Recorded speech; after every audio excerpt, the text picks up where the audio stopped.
അതുപോലെ നമ്മൾ ഏതൊരു അവസ്ഥയിലാണോ ജീവിക്കുന്നത് ആ അവസ്ഥയിലായിരിക്കും മരിക്കാൻ കാരണമാവുക. സുബ്ഹാനല്ലാഹ്. ഇമാം ഇബ്നുൽ ഖയ്യിം റഹിമഹുല്ലാഹ് അദ്ദേഹത്തിന്റെ പ്രസിദ്ധമായ ഗ്രന്ഥമായ അദ്ദാഉ വദ്ദവാ എന്ന ഗ്രന്ഥത്തിൽ പറഞ്ഞതായി കാണാം ചില ഉദാഹരണങ്ങൾ.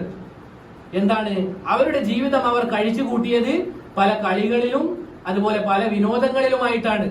അങ്ങനെ അവർ മരിക്കാൻ കിടക്കുന്ന വേളയിൽ അവർക്ക് ലാ ഇലാഹ ഇല്ലല്ലാഹ് ഉച്ചരിച്ചു കൊടുക്കുമ്പോൾ അവർ ആ കളിയിൽ ഉപയോഗിച്ച പല വാക്കുകളുമാണ് മരിക്കാൻ പോകുമ്പോൾ അവർ പറയുന്നത്. സുബ്ഹാനല്ലാഹ്. ആലോചിച്ച് നോക്കിങ്ങൾ.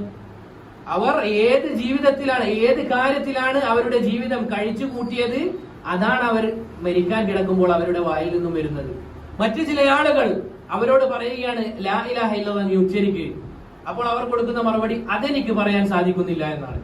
സുബ്ഹാനല്ലാഹ്. ആലോചിച്ച്, അത് പറയാൻ സാധിക്കുന്നുണ്ട്, അതെനിക്ക് പറയാൻ സാധിക്കുന്നില്ല എന്ന് ഇയാൾക്ക് പറയാൻ സാധിക്കുന്നുണ്ട്, പക്ഷേ ലാ ഇലാഹ ഇല്ലല്ലാഹ് ചൊല്ലാൻ പറ്റുന്നില്ല. എന്താണ് കാരണം?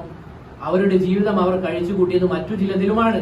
അതുകൊണ്ടാണ് അല്ലാഹു സുബ്ഹാനഹു വ തആല റസൂൽ സല്ലല്ലാഹു അലൈഹി വസല്ലമയോട് പറയാൻ വേണ്ടി പറഞ്ഞത് മൻ കാന ആഖിറു കലാമിഹി ലാ ഇലാഹ ഇല്ലല്ലാഹ് ദഖലൽ ജന്നah.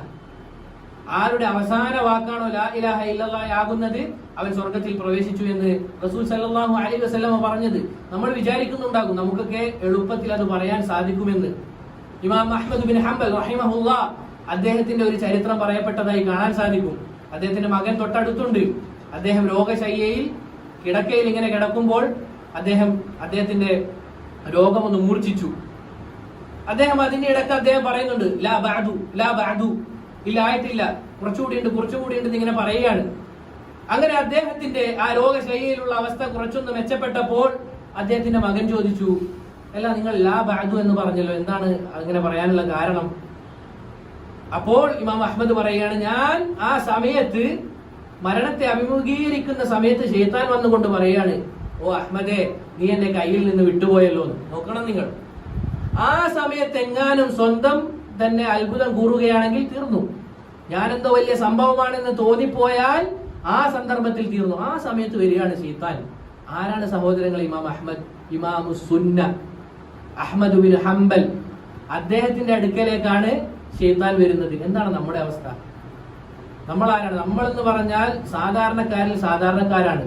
എന്തായിരിക്കും മരണാവസ്ഥയിൽ നമ്മുടെ അവസ്ഥ? എന്തായിരിക്കും നമ്മൾ ഉച്ചരിക്കാൻ പോകുന്നത്? ലാ ഇലാഹ ഇല്ലല്ലാഹ്.